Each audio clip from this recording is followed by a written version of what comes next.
Uma voz lá no deserto a gritar, uma estrada preparai para o Senhor. Endireitai os teus caminhos, pois Ele vem, e logo mais avistareis o Salvador.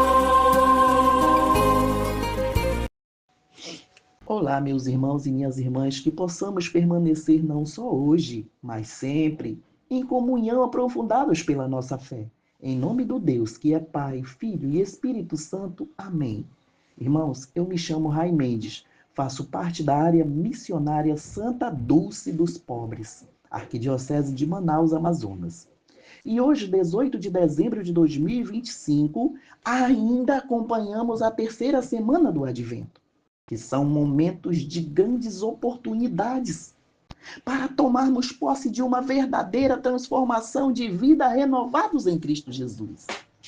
Por isso, meus irmãos, eu te convido a pedirmos juntos nesse momento a Deus Todo-Poderoso, dizendo: Senhor, assim como José não compreendeu a gravidez de Maria antes de viverem juntos, nós também, Senhor, nos sentimos confusos e com medo diante de certas situações.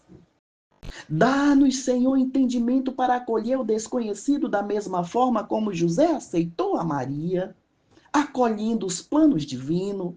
Enviai o vosso Espírito Santo para guiar nossos passos, os nossos caminhos, da justiça, da fidelidade, da obediência. Que nossa fé seja firme e que possamos dizer sim ao vosso mistério para celebrarmos esse Natal com vida nova, voltada ao Deus que está conosco, transformando o nosso medo em presença divina, Ele que permanece entre nós até o fim dos tempos. Amém. Irmãos, o evangelho que a liturgia nos propõe para hoje é de Mateus, capítulo 1, versículos de 18 a 24. Versículo 18. A origem de Jesus Cristo foi assim. Maria, sua mãe, estava prometida em casamento a José. E, antes de viverem juntos, ela ficou grávida pela ação do Espírito Santo. José, seu marido, era justo e, não querendo denunciá-la, resolveu abandonar Maria em segredo. Enquanto José pensava nisso, eis que o anjo do Senhor apareceu-lhe em sonho e lhe disse: José, filho de Davi, não tenhas medo de receber Maria como tua esposa, porque ela concebeu pela ação do Espírito Santo. Ela dará luz a um filho, e tu lhe darás o nome de Jesus, pois ele vai salvar o seu povo dos seus pecados. Tudo isso aconteceu para se cumprir o que o Senhor havia dito pelo profeta. Eis que a virgem conceberá e dará à luz um filho. Ele será chamado pelo nome de Emanuel, que significa Deus conosco. Quando acordou, José fez conforme o anjo do Senhor havia mandado e aceitou a sua esposa. Palavra da salvação, glória a vós, Senhor.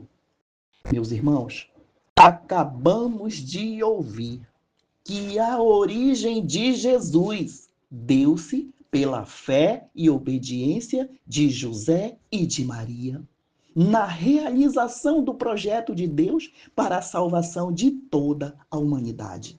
Vejam, meus irmãos, no versículo 18 podemos ver José, o justo que obedece. Ele tinha a jovem Maria prometida em casamento com ele. Contudo, Maria ficou grávida antes de viverem juntos. Versículo 19. José, como um marido justo, não quis denunciar Maria e decidiu afastar-se no segredo do silêncio. Onde, meus irmãos, o silêncio diante de situações negativas não significa fraqueza, mas com toda a certeza é o sinal de quem sobreviveu à sua própria fúria. Sem gritar, sem dar troco, sem formar guerra, mas sim buscar a sua paz espiritual.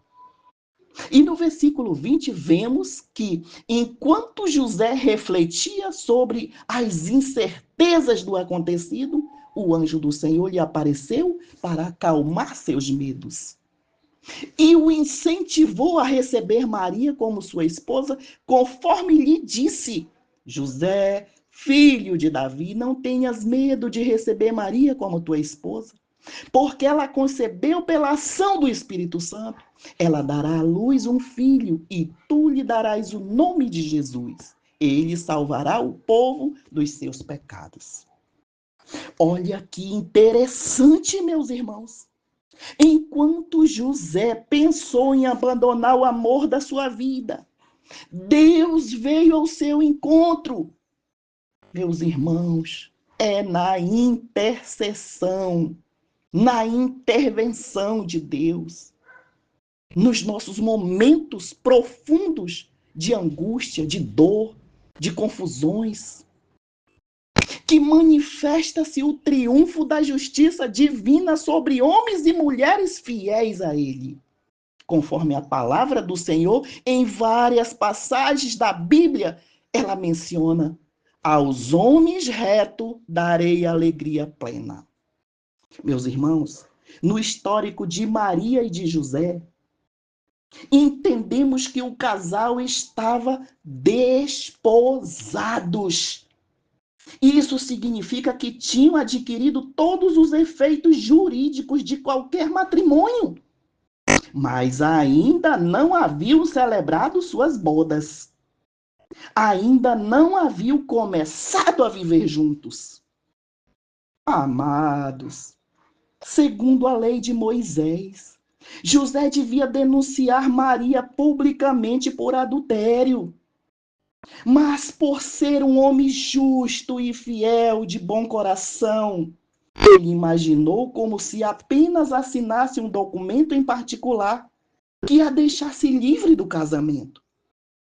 Assim ela poderia justificar-se mais adiante ao povo que a criança não era dele. Dessa forma, ela não seria lapidada por adultério, onde dessa forma também ele, saindo de cena, a protegeu. Irmãos, certa vez o Papa Francisco mencionou, dizendo: é preciso meditar sobre todo o histórico de José para compreender qual foi a prova que ele teve que enfrentar nos dias de que se procederam o nascimento de Cristo. Uma prova semelhante ao sacrifício de Abraão, quando Deus lhe pediu seu filho Isaque, de renunciar ao que é mais precioso ou a pessoa mais amada. No caso de Abraão, o Senhor intervém, pois nele encontrou diretamente a fé que procurava. Já no caso de José, houve um certo distanciamento da fé, onde foi preciso ouvir as palavras que vêm de Deus. Não temas, não tenhas medo. Meus irmãos, a lição deste evangelho, ela vem nos mostrar a grandeza de José, onde Deus deposita em suas mãos uma missão grandiosa, uma missão grande, maior do que as que ele tinha em mente. José era um homem atento às mensagens que vinham do fundo do seu coração e do alto dos céus. É por isso que devemos, amados irmãos, tomar posse de aprender dele, a sermos justos, termos fé, levar adiante o cuidado e o respeito com a nossa família, cultivar o nosso trabalho esforçado, velar pela pureza de certas situações da nossa família, não a expondo a comentários negativos. Acolher a vontade de Deus com amor, dedicação, perseverar na contribuição do projeto de Deus. Com tudo isso, José respeitou e amou a liberdade de Deus, que fez a escolha não só dele, mas de Maria também, para formarem a família do Emanuel, que significa Deus conosco. E isso nos lembra que Deus não está distante de nós, mas se relaciona com a humanidade, onde age e transforma a vida das pessoas para que tenham vida nova e vida em abundância. Meus irmãos e minhas irmãs, que seja louvado o nome de nosso Senhor Jesus Cristo. Endireitai os seus caminhos, pois ele vem, e logo mais